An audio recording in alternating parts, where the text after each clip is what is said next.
Cette vidéo de plusieurs missiles interceptés dans le ciel de Doha, au Qatar, a été tournée ce matin depuis la fenêtre de l'une des chambres, où sont confinées 23 personnes.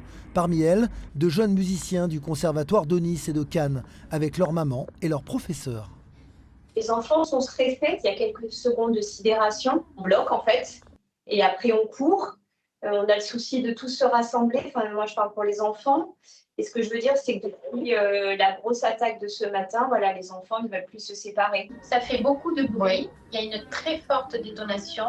Quand on est à l'intérieur, il y a tout qui tremble, ça fait très peur, mais vraiment, c'est des bruits sourds. Et puis il n'y en a pas qu'un, c'est par réplique, il y en a 2, 3, 4 au-dessus de nos têtes. Le groupe est bloqué dans un hôtel au Qatar depuis le 28 février dernier, après une tournée au Cambodge et une escale qui a viré au cauchemar.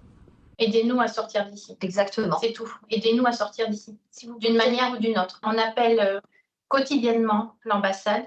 Quand on arrive à la voir, parce que normalement, ils sont injoignables, on nous dit de ne pas nous inquiéter. On ne nous propose aucune solution de rapatriement, aucune.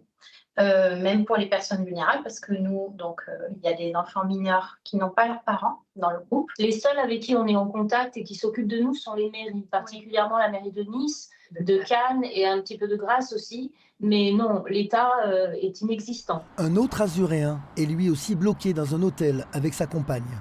Avocat au barreau de Nice, il dénonce une nouvelle fois l'absence d'information des autorités françaises.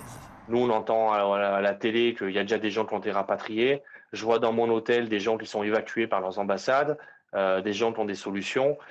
Et nous, on n'arrive même pas à joindre notre ambassade. Et lorsqu'on se présente devant l'ambassade avec le passeport français, on n'est même pas accueilli. Il y a un côté un peu de sentiment d'abandon, même si je suis sûr que ce n'est pas le cas. À ce jour, les Français coincés dans le Golfe continuent de rentrer au compte-gouttes dans l'Hexagone. Pour nos Azuréens, toujours aucune perspective de retour.